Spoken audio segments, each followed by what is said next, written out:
नमस्कार साथियों, अगर आज के वर्तमान समय में हम देखें तो हमारे यहाँ वर्तमान समय में जाति को लेकर, धर्म को लेकर इतना भेदभाव नहीं है जितना हमें 1950 से पहले नजर आता था। अब ये कैसे संभव हुआ कि हम आज वर्तमान में किसी की जाति को, धर्म को, लिंग को महत्व ना देखते हुए उसके टैलेंट को महत्व देते हैं? ये कैसे पॉसिबल हुआ? ये पॉसिबल हुआ हमारे भारत के संविधान में एक आर्टिकल लिख देने से। और वो आर्टिकल कौन सा है? आर्टिकल है हमारा अनुच्छेद 15। और अनुच्छेद 15 सरल शब्दों में कहता है कि किसी के साथ भी भेदभाव नहीं किया जाएगा। प्रोहिबिशन ऑफ डिस्क्रिमिनेशन होगा, भेदभाव का अंत किया जाएगा। जैसे कल हमने देखा था, फर्स्ट 15 का फर्स्ट देखा था, उसमें कहा था कि आपका राज्य, आपकी गवर्नमेंट जो सबसे ज्यादा शक्तिशाली है, होगी शक्तिशाली, लेकिन किसी भी नागरिक के साथ इन 5 आधारों पर भेदभाव नहीं करेगी। कल हमने सरकार को देख लिया।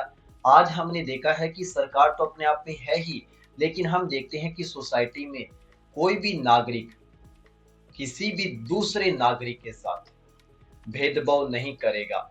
जैसे हमने बहुत सारी मूवियों में देखा होगा कि जो भी दलित समझे जाने वाली जाति है, उनके लिए अलग से कुआं होता था, उस पे लिखा हुआ था काला कुआं। देन कोई स्वर्ण जाति है, उसके लिए लिखा होता सफेद कुआं। जो ये पानी के यूज के लिए भी जातियां अलग अलग बांट रखी है, वो समाज का क्या कर रही है? विनाश कर रही है। जब हमें 1950 में, 1947 में आजादी मिली, हमारा संविधान लिखा गया। अगर संविधान में अनुच्छेद 15 नहीं होता तो ये आजादी मीनिंगलेस थी, क्योंकि हमारा समाज बंटा हुआ था। और जो कुछ लोग हैं जो अपने आप को स्वर्ण जाति मान रहे थे, वो बाकी को हमेशा दबा के रखते, उनका शोषण करते। इसलिए समाज में कभी भी समानता हो ही नहीं सकती थी। सबसे महत्वपूर्ण है समाज हमारा समान रहे, समाज में भाईचारा रहे, रिस्पेक्ट रहे।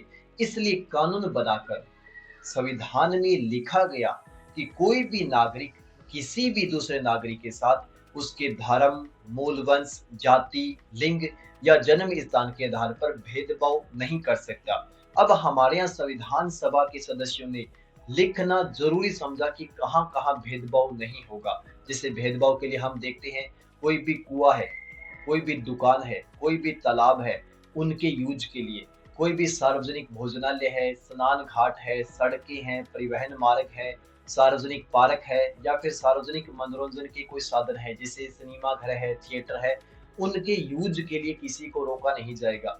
जैसे आप यहाँ देख पा रहे हो, पानी का कुआं है, सभी धर्म के लोगों के लिए है, सभी जाति के लिए है, सभी जेंडर के लिए है। ये आपका स्नान घाट है, सभी के यूज के लिए है, किसी को भी रोका नहीं जाएगा इन 5 ग्राउंडों पर।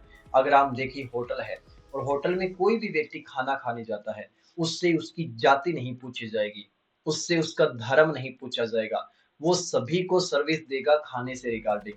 तो यहाँ पर हमने कह दिया है 15(2) में कि नागरिक नागरिक के साथ इन 5 आधारों पर भेदभाव नहीं करेगा, और स्पेशली इनके यूज के लिए कभी भी मना नहीं करेगा।